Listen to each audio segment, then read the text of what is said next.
back to the channel and welcome to part one of this year's State of the Collection. Now this is going to be just dive watches for this part.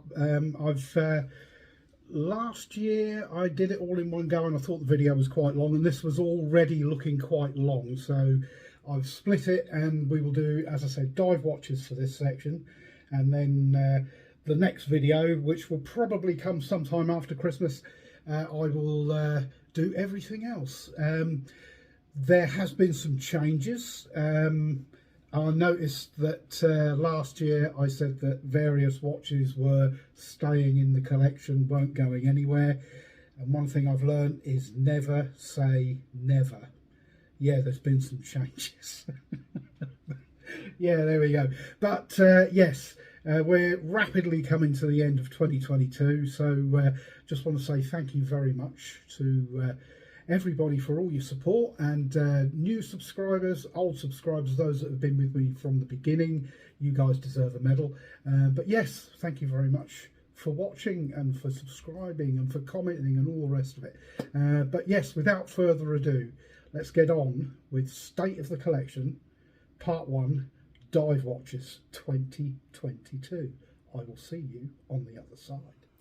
Okay, so let us begin. I'm going to start with a couple of kind of budget end divers. Obviously this, I think you would say, and I'd probably agree, that this is probably about the best budget quartz diver that you can get, the good old Casio Duro. It was actually one that had eluded me for a long time, and I never did pick one up, and then friend of mine, Simon from the YouTube channel Watch the Time, sent me one as it was a birthday gift. So yeah, that's fantastic having this in the collection, and this is another one not going anywhere. But as I said in the intro, we should be careful about saying not going anywhere, never going to leave the collection, although this one definitely won't. Next up we have what I think could be a contender for the Casio Duro, and we will find out very shortly. Now this was featured in a video, I think it was the last week actually, and this is one of the Accurist signature series 200-meter diver with sapphire crystal, etc, etc, etc, solid bracelet and end links, and I thought that this was just a great looking watch, and 200 meters with sapphire crystal, it's going to be pretty tough. So yeah, this one I got in for review, but it is going to hang around certainly for the foreseeable future because I really like it. It's well made, and this pressed class will be changed out for a milled one or a semi-milled one. Yeah, obviously this piece will probably stay the same, but yeah, so yeah, another good, really interesting addition to the collection, I thought. So yeah, that is going to stay for a while at least.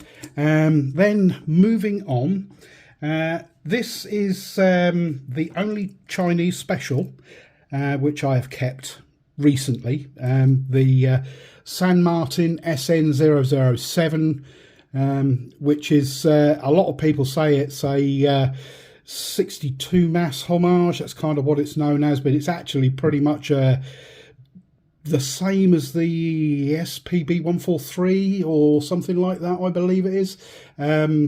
Ceramic bezel insert, sapphire crystal, NH35 movement. It is actually a really nice watch, very well put together. A few sharp edges, which I think I mentioned in my review video, but yeah, this one is still around. The bracelet on it is actually really nice, very nicely done, and the clasp is really nice and smooth, very well finished. Just those kind of sharp edges there, but yeah, this has stayed around for a while now. This, I guess you could say, this has replaced the Steel Dive Sumo homage that I had, which is another one which has gone off to a new owner, and I'm pretty sure that they'll probably be enjoying that because the blues on it were really striking. But yeah, that was very, very nice, and I was glad that I managed to pick one up.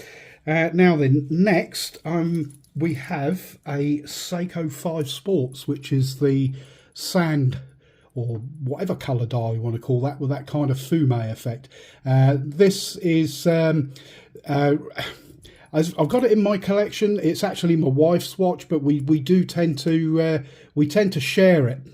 This is the watch that she usually wears if we're going out somewhere or going away on some kind of an adventure. 4R36 movement. It's got obviously the SKX style case. Yeah, so this is another one which you know, it's just nice to have around. Really enjoy that that fume effect on that dial, and yeah, it's just a nice looking watch. Bit of a strap monster as well. This is the strap that she prefers it on, which is the strap it came with. It is actually branded Seiko, but yeah, she says that she's never getting rid of that, so that's another one that I guess you'll probably see again next year.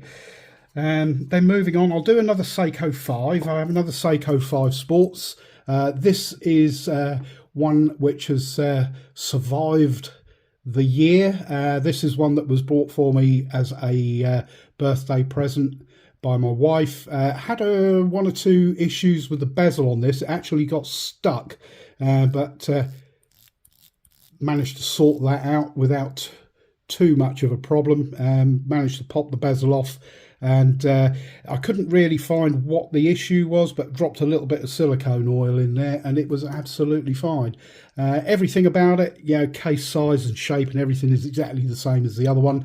The stainless steel bracelet is nice and comfortable. This actually gets quite a lot of wear, and it's the only green dial I've got in the collection, so yeah, I think it's fairly safe for me to say that this one will stay in the collection.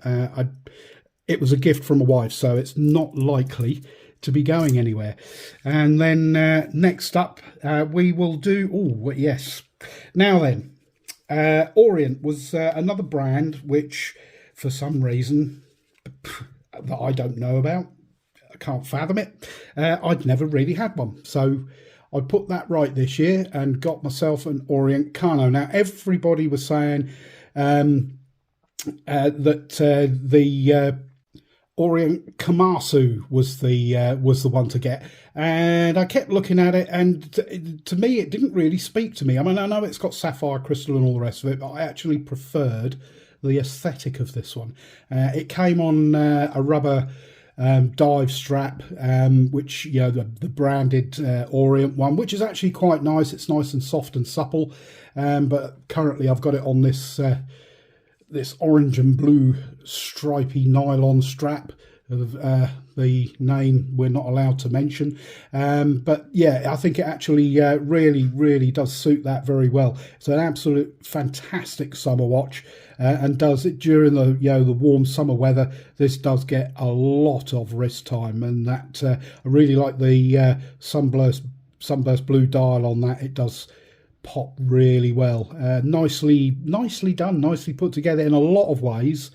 Better than some of the Seikos that you could get. Certainly better than the Seiko 5s, and less money as well. They are, yeah, less money than these. So yeah, interesting. Next up, we're moving into some Seiko Prospects now, and again another one which had been missing from my collection for quite some time. Was a Seiko Turtle. I hadn't had one, so I got myself a Seiko Paddy Turtle, 4R36 movement. It came on a rubber strap, and as you can see, it's got an aftermarket bezel on it. I do have the original bezel, which is here, so it's not just a bezel insert. If you see the bezel on that, if you can see that through the plastic, that's the original one.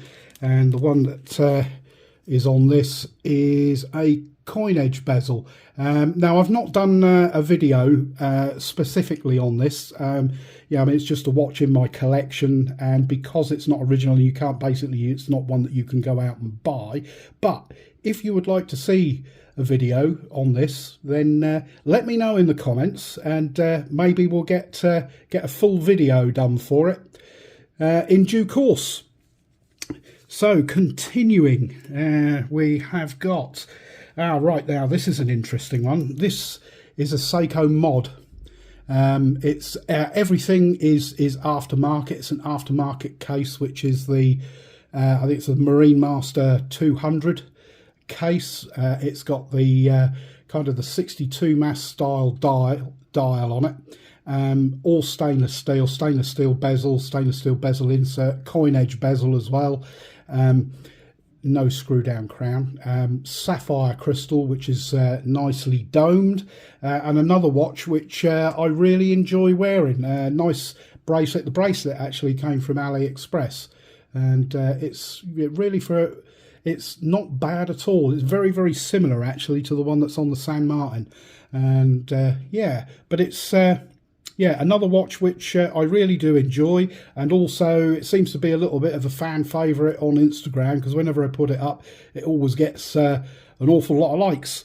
So yes, that's that one. Next up, I have a Squali 1521, which is now, yeah, if you're looking for blue, well, there you go. It doesn't get a lot bluer than that.